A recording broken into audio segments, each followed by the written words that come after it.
ঠিক হ'ম সোনকালে ভাল হৈ যাব আকৌ আগৰ নিচিনাকৈ নাচিব পাৰিবা খেলিব পাৰিবা সোনকালে ঠিক হৈ যাব দেই তুমি টেবলেট খাইছা নহয়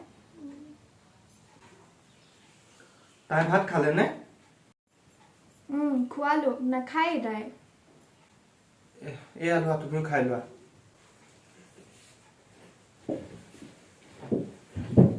তুমি খাই লোৱা নাখাওঁ মই আৰে অলপ খা নাখাওঁ বুলি কৈছো না নাখাওঁ মই হ'ব দিয়া আৰু খং কৰি নাথাকিবা মোৰ বহুত ভুল হৈ গ'ল আজিৰ পৰা মই এনেকুৱা বস্তু কেতিয়াও নাখাওঁ ঐ চকু পাতি মোচাচোন মোৰ ভুল হৈ গ'ল এয়া চোৱা কাণত ধৰিছো সেই সোপা কালি কিয় খাই আহিছিলে দুখতে কালো গোসানী আমি হৈছো তিনিটা মানুহ আৰু আমাৰ মাজতে যদি এনেকুৱাখন হৈ থাকে সংসাৰনো আমাৰ কেনেকৈ আগবাঢ়িব হ'ব মোৰ কাৰণে একো হোৱা নাই চব আপোনাৰ কাৰণে হৈছে কালি ৰাতি অভদ্ৰামি আপুনি কৰিছিলে মই কৰা নাছিলো অ' পাপা পাপা কচোন মাজনী অ' পাপা আজি বাৰু এইবোৰ নাখাবাচোন হ'ব দে মাজনী আজিৰ পৰা মই কেতিয়াও মদ নাখাওঁ এনেকুৱা নহয় মোৰ মূৰত ধৰি শপত খাই কোৱা কি তুমি এইবোৰ বস্তু কেতিয়াও নোখোৱা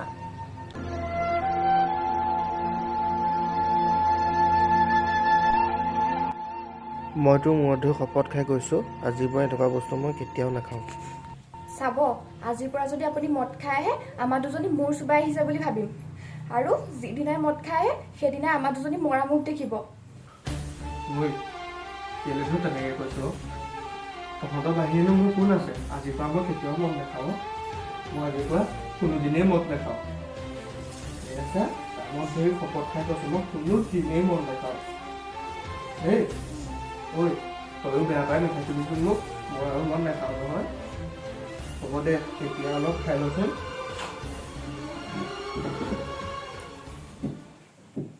ৰুটিবোৰ এনেকুৱা হ'ল যে তুমি বনোৱা নাই নহয় গিৰিয়ে বনাইছে যে সেইকাৰণে ৰুটিবোৰ আকাৰ এনেকুৱাই হৈছে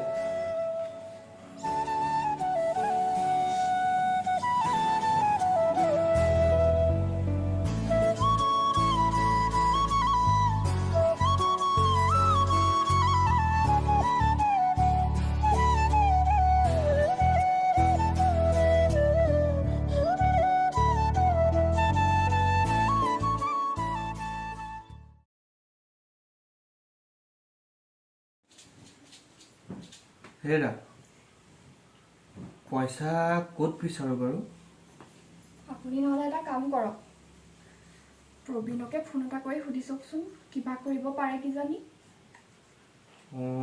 ঠিকেই কৈছা তুমি হেৰা শুনাচোন কি হ'ল তুমি মোৰ লগত বিয়া হৈ বহুত কষ্টত আছা ন সেই কেলেনো তেনেকৈ কৈছে নহয় মোৰ লগত বিয়া হোৱাৰ পিছৰ পৰাই তোমালোকে নিজৰ সুখবোৰ বাদ দি দিছা যি লাগে মই একোৱেই তোমালোকক দিব পৰা নাই সুখৰ সময়ত লগত থাকি দুখৰ সময়ত আঁতৰি যোৱাকে সংসাৰ বুলি নকয় নহয়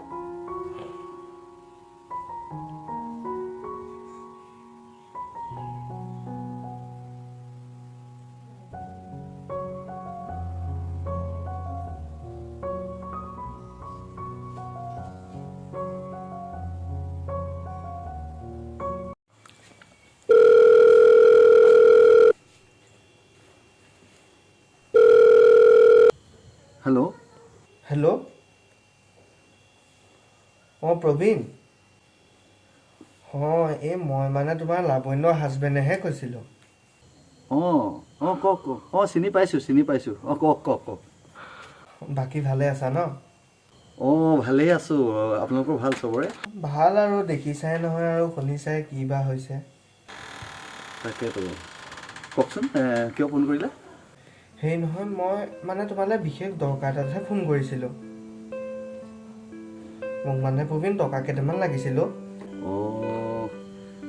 পইচাটো মানে হেৰি হ'লে দিব পৰা হ'লেতো ভালেই আছিলে মোৰ মানে কি হ'লে মোৰ কাম চলি আছে তাতেও কালি লেবাৰ পাৰ্মিট কালিতো শনিবাৰ আছিলে লেবাৰ পাৰ্মিট কৰিবলগীয়া হ'ল আৰু এই ল'ৰাৰো নিউ এডমিশ্যন চলিছে যে তাতো পইচা দিবলগীয়া হৈছিল তথাপিও কিমানমান লাগিছিলে বাৰু কওকচোন বাৰু মই যদি পাৰোঁ মোৰ পক্ষত হয় সহায় এটা কৰি চাম বাৰু মোক 30,000 মান টকাই লাগিছিলে 30,000 মোৰ অলপ দিগদাৰ হ'ব আচ্ছা শুনক না, মই এটা সহায় কৰিব পাৰোঁ।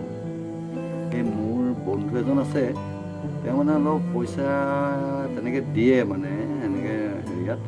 যদি আপোনাক লাগে মই তেখেতৰ নাম্বাৰটো দিব পাৰোঁ আৰু মই কৈও দিম বাৰু। ঠিক আছে বাৰু, তুমি যদি পাৰা মোক নাম্বাৰটো দি দিয়া। আৰু ধন্যবাদ ইমানকণ যে সহায় কৰিব পাৰিছা। ঠিক আছে দিয়ক, মই নাম্বাৰটো দি দিছোঁ আৰু মই কৈ দিছোঁ বাৰু তাক। ঠিক আছে, মোতকৈ অকণমান ডাঙৰ হয় আৰু। ঠিক আছে বাৰু, মই এবাৰ কৈ দিছোঁ মানে। হা, ঠিক আছে ঠিক আছে।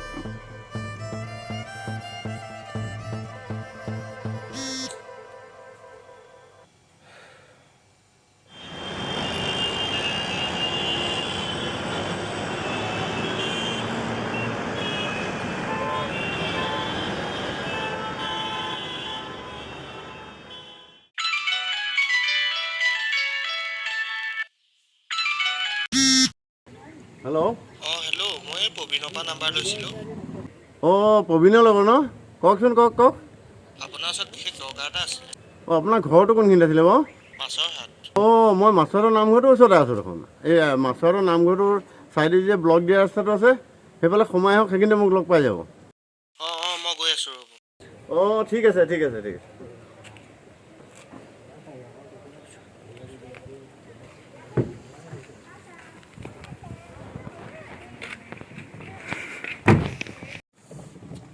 কওকচোন, কি আছিলে বাৰু আপোনাৰ এতিয়া?